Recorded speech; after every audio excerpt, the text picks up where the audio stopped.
المرسلين سيدنا محمد وعلى آله وصحبه أجمعين. أشهد أن لا إله إلا الله وحده لا شريك له وأشهد أن سيدنا محمدا عبده ورسوله. اللهم صل وسلم على سيدنا محمد مفتاح باب رحمة الله عدد ما في قلب الله صلاة وسلاما دائمين بدوام ملك الله وعلى آله وصحبه. Amma ba'd, alhamdulillah, segala puji kita haturkan kehadiran Allah Subhanahu wa taala. Salawat dan salam kita haturkan kepada junjungan kita yang besar Muhammad sallallahu alaihi wasallam beserta keluarga dan para sahabatnya. Ikhwan rahimakumullah, melanjutkan pembahasan tafsir dari surat Al-Qasas sampai pada ayat yang ke-45. Allah Subhanahu wa taala berfirman, "Walakinna ansha'na qurunan fatatawala alaihimul umur." Ayat ini masih berkaitan dengan ayat yang sebelumnya. Allah Subhanahu wa taala berfirman, "Wa ma kunta bijanibil gharbi idh qadayna ila Musa al-amra wa ma kunta minasyahidin." Engkau wahai Rasul sallallahu alaihi wasallam tidak berada di Bukit Tur Sina tatkala kami Allah Subhanahu wa taala putuskan perkara terhadap Nabi Allah Musa alaihi salam, dan engkau bukan termasuk orang-orang yang menyaksikan itu semuanya. Ayat ini menunjukkan mukjizat bagi Rasulullah sallallahu alaihi wasallam bahwa beliau sallallahu alaihi wasallam tidak berada di masa tersebut, tetapi bisa menceritakan semua kejadian-kejadian yang ada pada Nabi Musa alaihissalam dan kaumnya, Firaun dan para tentaranya. Semuanya itu bisa diceritakan oleh Rasul sallallahu alaihi wasallam melalui wahyu yang diterima oleh Rasul sallallahu alaihi wasallam dari Allah Subhanahu wa taala. Kemudian Allah melanjutkan pembahasan yang berkaitan dengan permasalahan tersebut. Walakinna ansha'na qurunan fatatawala alaihimul umur. Tetapi sesungguhnya kami Allah Subhanahu wa taala ciptakan umat-umat setelah Nabi Allah Musa alaihi salam, yang mana umat-umat itu lama sifatnya, panjang antara masa Nabi Musa alaihi salam dengan masa Rasul sallallahu alaihi wasallam. Fatatawala alaihimul umur. Masa antara yang satu dengan masa yang berikutnya adalah masa yang lama sekali. Wa ta'atul fatrah kana sawdikullah, hingga mereka semuanya orang-orang yang ada di masa Nabi Musa alaihissalam dan orang-orang setelahnya lupa kepada mengingat Allah Subhanahu wa taala. Mereka melupakan ajaran yang dibawa oleh Nabi Musa alaihissalam. Wa badalu wa harrafu asyarati fa arsalnaka ya Muhammad. Maka mereka orang-orang Bani Israel adalah orang-orang yang sudah merubah, mengganti apa yang ada di dalam kitab Taurat, apa yang diajarkan oleh Nabi Musa alaihissalam, sehingga mereka sendiri pun sudah nggak tahu lagi cerita tentang Nabi Musa alaihissalam. Orang-orang Bani Israelnya sendiri sudah berubah, sudah berbeda pendapat satu dengan yang lain berkaitan dengan kisah-kisah yang ada di masa-masa mereka. Salah satu contoh yang ada yang paling dekat sebagaimana Allah Subhanahu wa taala ceritakan yaitu Ashabul Kahfi. Ashabul Kahfi itu berada di antara Nabi Isa alaihi salam dengan masanya Rasul sallallahu alaihi wasallam. 309 tahun itu di masa tersebut. Itu saja mereka ikhtilaf pendapat di antara mereka sendiri. Ada yang mengatakan jumlahnya 3, ada yang mengatakan jumlahnya 5, ada yang mengatakan jumlahnya 7. Kok bisa sampai cerita begitu saja mereka bisa beda pendapat satu dengan yang lain? Harusnya mereka menyaksikan, menunjukkan apa?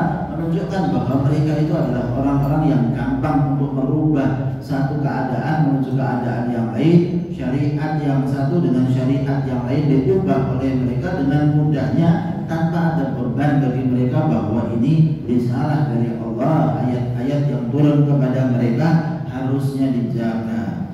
Fa'arsalnaka ya Muhammad litujaddida amraddin. Maka kami Allah Subhanahu wa taala mengutusmu wahai Rasul sallallahu alaihi wasallam untuk memperbaharui agama ini yang telah mereka rusak, yang telah mereka ubah sehingga masa itu sudah lama di antara mereka kepada Rasul sallallahu alaihi wasallam. Dalam makna yang lain disebutkan oleh Abu Su'ud, al-makna walakinna khalaqna baina zamanika wa zamani Musa qurunan katsiratan. Kami Allah Subhanahu wa taala sudah menciptakan makhluk-makhluk, umat-umat antara Nabi Musa alaihi salam dengan zamannya Rasul sallallahu alaihi wasallam, masa yang banyak, orang-orang yang berbeda keadaannya. Fatamada alaihimul amr, mereka berubah keadaannya. Perkara yang kemudian berkaitan dengan masalah agama ini diubah oleh mereka. Fatagayyarat syara'i wal ahkam, syariat-syariat berubah, hukum-hukum berubah, cerita-cerita berkaitan dengan kenabian dan kerasulan di masa itu pun berubah. Wa amiyat alaihimul amba, dan berita-berita itu terasa buta bagi mereka. Mau cari mana lagi kebenaran daripada cerita-cerita tersebut? Maka kami Allah Subhanahu wa taala wahyukan kepada kamu wahai Rasul sallallahu alaihi wasallam cerita-cerita tersebut di dalam Al-Qur'an. Sedangkan bukti nyata yang ada di dalam kitab-kitabnya sudah berubah. Ceritanya sudah jadi lain. Antara mereka satu dengan yang lainnya. Salah satu hal yang kemudian kita dapati bahwa di dalam kitab Taurat ataupun di dalam kitab Injil sangat berubah dari maksud awalnya. Hal-hal yang penuh dengan kekotoran ada di dalam kitab-kitab tersebut menunjukkan bagaimana mereka mudah untuk merubah syariatnya Allah Subhanahu wa taala. Wa ma kunta tawiyan fi ahli Madyana yatlu alaihim ayatina. Dan engkau wahai Rasul sallallahu alaihi wasallam tidak berada dan tidak tinggal di daerah Madyan. Rasul sallallahu alaihi wasallam tidak berada dan tinggal di daerah Madyan, sehingga engkau wahai Rasul sallallahu alaihi wasallam mengetahui kabar cerita tentang Nabi Allah Musa alaihi salam, tentang Nabi Allah Syuaib alaihi salam, tentang cerita dua anak putri daripada Nabi Allah Syuaib alaihi salam, sehingga kamu bisa ceritakan kejadian tersebut kepada penduduk Makkah. Dari mana itu semuanya? Sedangkan Rasul SAW tidak hadir di antara mereka, tidak tinggal bersama mereka, tetapi bisa menceritakan. Tidak lain, ini berarti bukti mukjizat bahwa Allah Subhanahu wa taala mewahyukan kepada Rasulullah sallallahu alaihi wasallam. Walakinna kunna mursilin, akan tetapi kami Allah Subhanahu wa taala mengutus engkau wahai Rasul sallallahu alaihi wasallam kepada penduduk Mekah, dan kemudian kami Allah Subhanahu wa taala ceritakan itu semuanya kepada kamu wahai Rasul sallallahu alaihi wasallam. Walaula dzalika lama allamtuha, kalau bukan karena itu bagaimana engkau wahai Rasul sallallahu alaihi wasallam bisa menceritakan itu kepada mereka penduduk Mekah, dan akhirnya diketahui pula oleh orang-orang Yahudi tentang cerita-cerita tersebut yang ada di dalam ayat-ayat Al-Qur'an. Wa ma kunta bijanibi turi idh nadaina, dan engkau wahai Rasul sallallahu alaihi wasallam tidak berada di samping daripada Bukit Tur tatkala kami memanggil Nabi Allah Musa alaihi salam dan mengajak bicara kepada Nabi Allah Musa alaihi salam. Itu semua dapatnya dari mana? Dari Allah Subhanahu wa taala yang menceritakan semua kejadian para nabi dan para rasul yang ada di dalam Al-Qur'an. Cerita dengan nama itu 25 para nabi dan para rasul yang diceritakan nama-nama mereka. Sedangkan selain itu ada para nabi dan para rasul yang tidak diceritakan dengan namanya, tidak disebutkan namanya, tapi disebutkan di dalam ayat Al-Quran. Ada pula yang kemudian Allah beritahukan kepada Rasul sallallahu alaihi wasallam secara langsung. Rasul sallallahu alaihi wasallam kemudian menceritakan kisah para nabi dan para rasul yang ada di masa-masa sebelumnya melalui hadis-hadis Rasul sallallahu alaihi wasallam. Tetapi ada sebagian pula yang tidak diceritakan. Minhum man qasasna 'alaika wa minhum man lam naqsushum 'alaik. Ada di antara mereka para nabi dan para rasul kami ceritakan itu kepada engkau wahai Rasul sallallahu alaihi wasallam, dan ada di antara mereka yang tidak kami ceritakan. Sehingga para ulama sepakat dalam hal ini bahwa sesungguhnya kita itu beriman kepada setiap nabi dan rasul. Nabi dan rasul yang diutus oleh Allah Subhanahu wa taala, berapapun jumlah para nabi dan rasul tidak kita batasi. Sebagian daripada nabi khawatirnya ketika kita membatasi ada nabi dan rasul yang memang belum masuk di dalam kisah-kisah tersebut sebagaimana yang disebutkan di dalam ayat Al-Qur'an tadi. Walakin rahmatan min rabbika litundira qauman ma atahum min nadhirin min qablika. Tetapi sesungguhnya kamu wahai Rasul sallallahu alaihi wasallam yang tidak menyaksikan itu semuanya, berita-berita tersebut, cerita-cerita tersebut, kami wahyukan itu kepada engkau wahai Rasul sallallahu alaihi wasallam. Kami ceritakan itu semuanya kepada engkau wahai Rasul sallallahu alaihi wasallam, rahmatan min rabbik, sebagai salah satu bentuk rahmatnya Allah Subhanahu wa taala kepada engkau wahai Rasul sallallahu alaihi wasallam, supaya memberikan peringatan kepada suatu kaum, ma ja'ahum rasulin qablaka ya Muhammad, yang mana mereka itu belum pernah ada nabi dan rasul yang diutus kepada engkau sebelumnya. Yaitu siapa? Kaum Quraisy. Kaum Quraisy di masa itu belum pernah ada nabi dan rasul kepada mereka.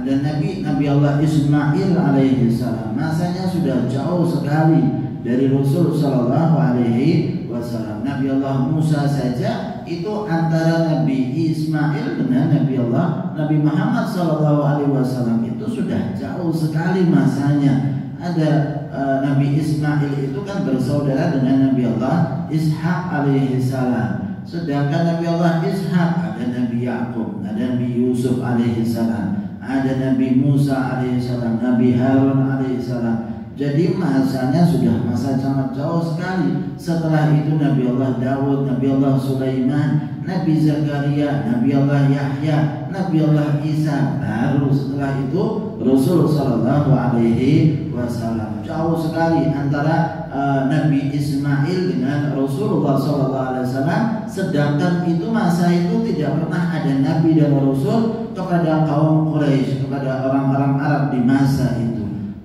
Sehingga mereka tidak pernah cerita, tidak pernah mendengar tentang kisah-kisah para nabi dan para rasul. Buta mereka tentang keadaan semacam ini. Barulah setelah itu datang Rasul sallallahu alaihi wasallam.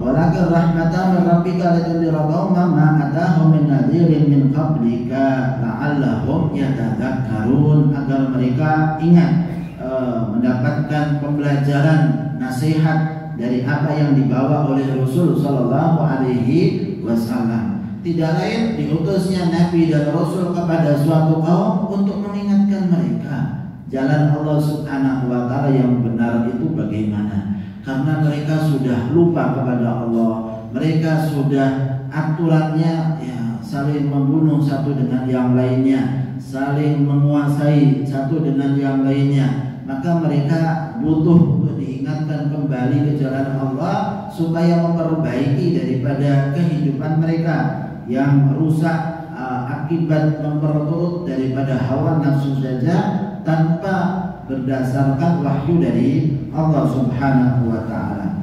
Maka kemudian disebutkan al-murad al-qaum alladzina kanu fi zamani al-fatrah baina Isa wa Muhammad sallallahu alaihi wa hiya nahwu min sittami ahsana, bahwa kaum yang dimaksudkan di sini antara Nabi Allah Isa alaihi salam dengan Nabi Muhammad sallallahu alaihi wasallam itu saja sudah 600 tahun masanya.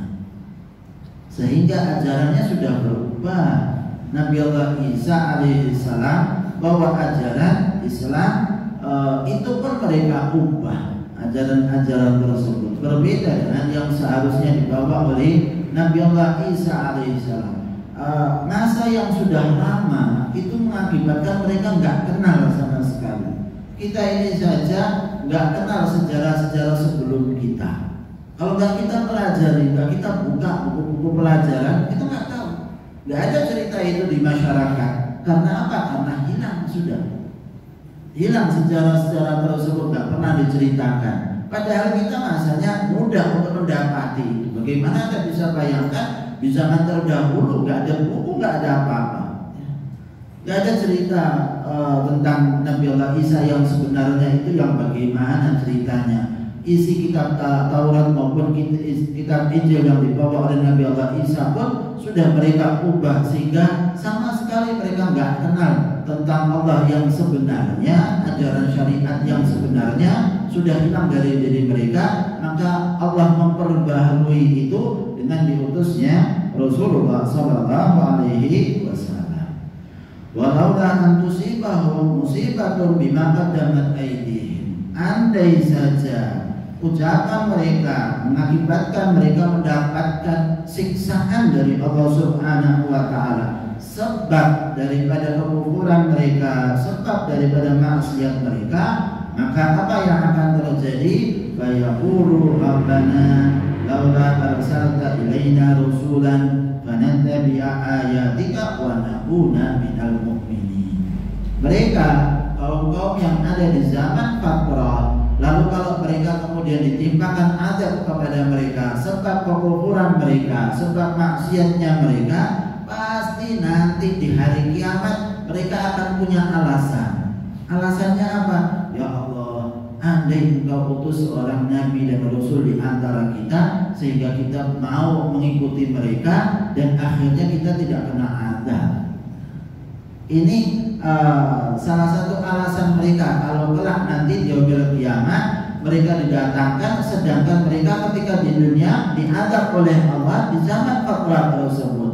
Maka kita mengetahui dalam akidah Ahlussunnah wal Jamaah bahwa Allah tidak akan mengadab suatu kaum hingga diutusnya seorang nabi dan rasul.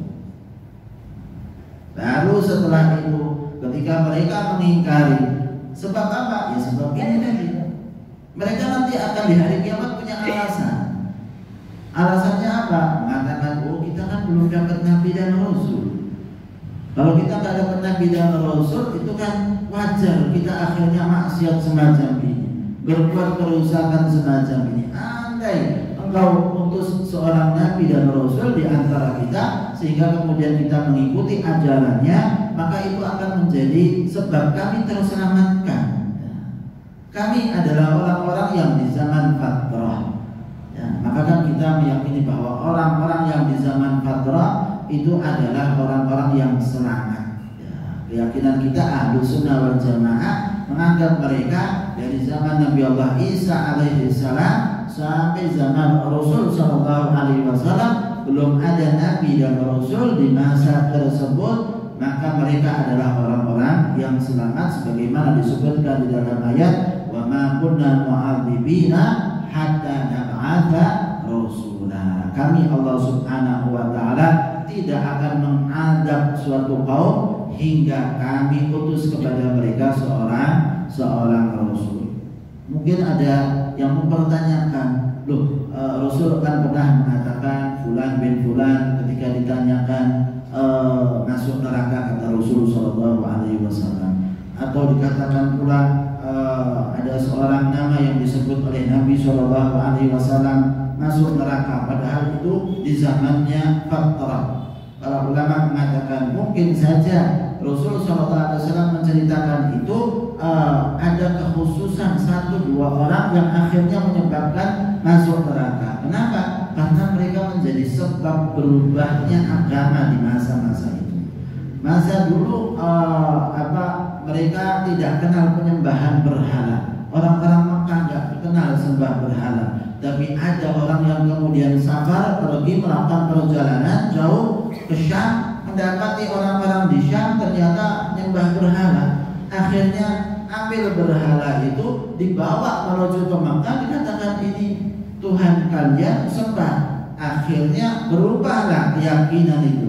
Maka orang yang pertama kali merubah itu semuanya menjadi penyembahan berhala disebut oleh Rasulullah Sallallahu Alaihi Wasallam namanya, dan dikatakan bahwa dia masuk neraka. Itu ada kekhususan semacam itu yang disebutkan di dalam hadis-hadis Rasul Sallallahu Alaihi Wasallam. Tetapi secara umum bahwa mereka yang berada di zaman fatrah tidak diambil ketentuan bagi mereka sehingga mereka dianggap selamat, apalagi berkaitan dengan ayah dan ibu Nabi Muhammad Sallallahu Alaihi Wasallam. Itu yang kita bahas sebetulnya dalam pembahasan ini, berkaitan dengan masalah orang-orang di zaman fatrah secara umum selamat, terlebih lagi kepada ayah dan ibu Nabi Muhammad Sallallahu Alaihi Wasallam. Fayaqulu Rabbana laula arsalta ilaina rasulan fanattabi'a ayatika wa nakuna minal mu'minin. Wa inna ma arsalna ala wajhil i'dar wa iqamatil hujjah alaihim bi alla yaqulu Rabbana laula arsalta ilaina rasulan fanattabi'a ayatika wa nakuna minal mu'minin. Tidak lain diutusnya para nabi dan para rasul untuk membungkam mereka sehingga mereka tidak punya alasan lagi nanti di hari kiamat, lalu mereka mengelak daripada ketentuan Allah untuk menyiksa mereka. Kenapa? Sudah diutus nabi dan rasul kepada mereka, tetapi mereka tidak mau mengikuti para nabi dan para rasul yang diutus oleh Allah Subhanahu wa taala, sehingga mereka layak untuk mendapatkan siksa.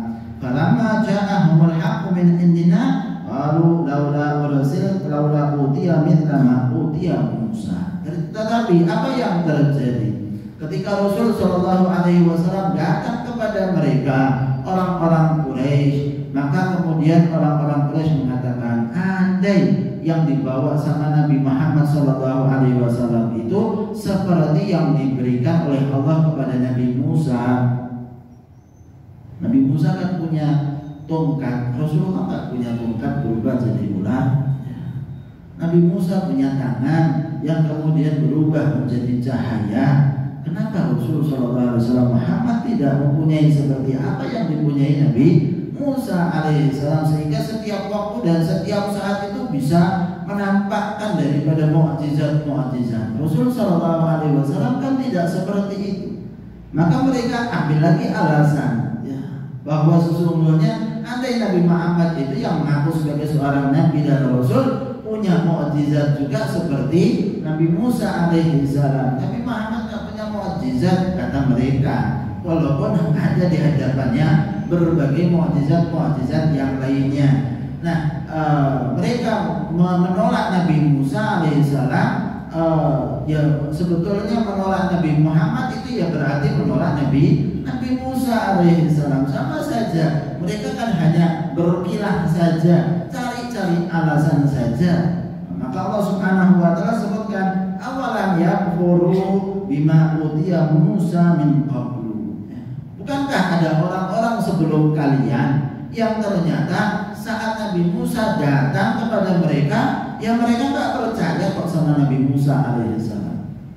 Nabi Musa saja ketika bawa tanda-tanda tersebut, bukti-bukti tersebut, mukjizat-mukjizat tersebut, jelas nyata di hadapan mereka bahwa sesungguhnya mereka melihat tongkat itu berubah menjadi ular, tangan itu kemudian bercahaya, tapi nyatanya mereka tak beriman kepada Rasul Sallallahu Alaihi Wasallam. Sedangkan kalau mereka itu kemudian menolak Nabi Musa alaihissalam di zamannya, dan orang-orang yang ada di zamannya Rasul Sallallahu Alaihi Wasallam menolak Nabi Muhammad Sallallahu Alaihi Wasallam, maka sifat mereka sama, tidak ada bedanya.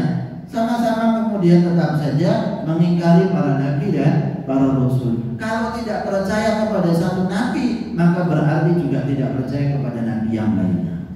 Maka kan disebutkan dan dalam ayat yang lain kita sudah pernah bahas bahwa Allah mengatakan kadzabat rusulun, ya sesungguhnya kaumnya Nabi Allah Nuh alaihissalam telah mendustakan para rasul.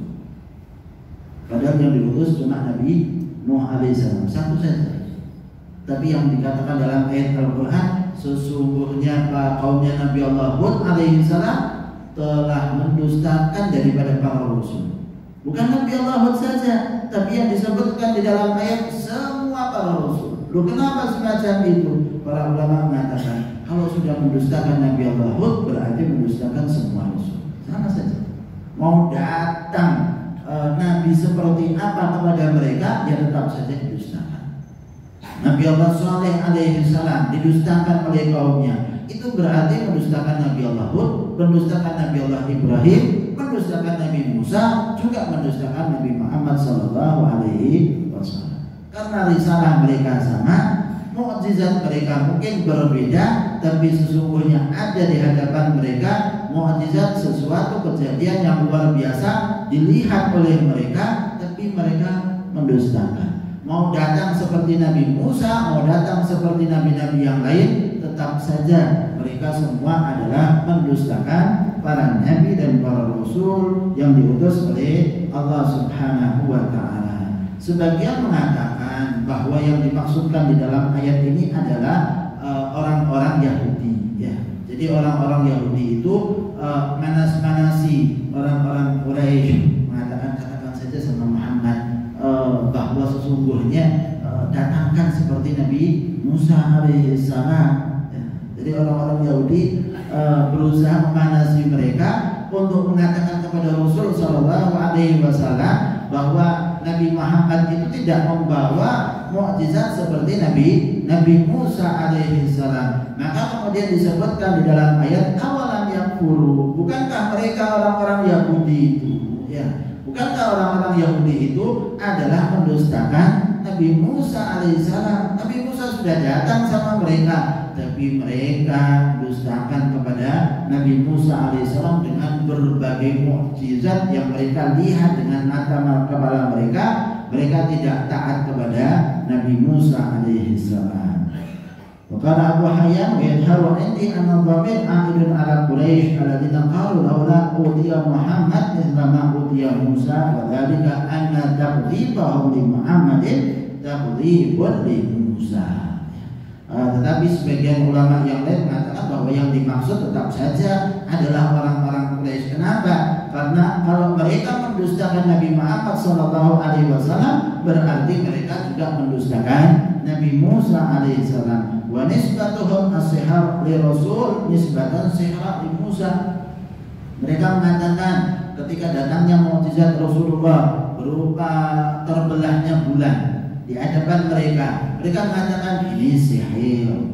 Kalau mereka katakan bahwa Al-Quran yang didatangkan itu juga sihir, kata-kata yang membuat orang terpengaruh, maka sesungguhnya ketika mereka menisbatkan kepada Rasulullah SAW bahwa itu adalah perbuatan sihir, sama saja dengan dahulu di masa Nabi Musa alaihissalam mereka mengatakan bahwa Nabi Musa juga ahli sihir. Jadi tidak ada bedanya. Mereka itu seakan-akan saling mewasiatkan satu dengan yang lain penisbatan mereka kepada para nabi dan para rasul atau wasaubihi. Sampai Allah mempertanyakan, apa mereka ini saling mewasiatkan? Nabi Nuh ketika kemudian membawa istilahnya risalah, ternyata dikatakan tukang sihir. Masanya sudah lama. Datang Nabi Allah Hud alaihissalam juga diomongin tukang sihir. Datang Nabi Allah Saleh alaihissalam bawa mukjizat unta, ya ternyata dikatakan tukang sihir. Nabi Musa datang, ya dikatakan tukang sihir. Nabi Isa datang, dikatakan tukang sihir. Rasul Shallallahu Alaihi Wasallam datang, ya juga dikatakan tukang sihir. Seakan-akan mereka ini saling mewasiatkan. Kalau datang Rasul nanti jangan lupa ya, kasih tahu bahwa sesungguhnya jawabannya mereka itu adalah tukang sihir. Sampai seperti itu Allah mempertanyakan, kok pola pikirnya sama? Berarti pola pikir orang-orang kafir itu tidak berubah. Orang-orang yang ingkar terhadap Nabi dan Rasul sampai masa ini, mereka itu sama saja. Dan jawabannya kita terhadap mereka juga sama seperti para Nabi dan para Rasul ketika jawab kepada mereka dengan bukti-bukti yang nyata di hadapan mereka, maka kita pun juga seharusnya membalasnya kepada mereka dengan pembalasan yang sama sebagaimana yang dilakukan oleh para Nabi dan para Rasul. Mereka mengatakan kalau sihrani tadahara. Ini dua orang ahli sihir yang saling menampakkan kesihirannya. Wa qalu inna biqulin kafirun. Mereka kemudian menyatakan semacam itu dan mengatakan bahwa kufur terhadap semua bukti-bukti yang ditampakkan oleh Allah Subhanahu wa taala kepada mereka. Semoga Allah Subhanahu wa taala jaga kita dan keluarga kita daripada kekufuran, jadikan kita selalu beriman kepada Allah, kepada para nabi dan para rasul, kepada Rasulullah sallallahu alaihi wasallam hingga akhir hayat dalam keadaan iman kepada Allah Subhanahu wa taala. Amin ya rabbal alamin.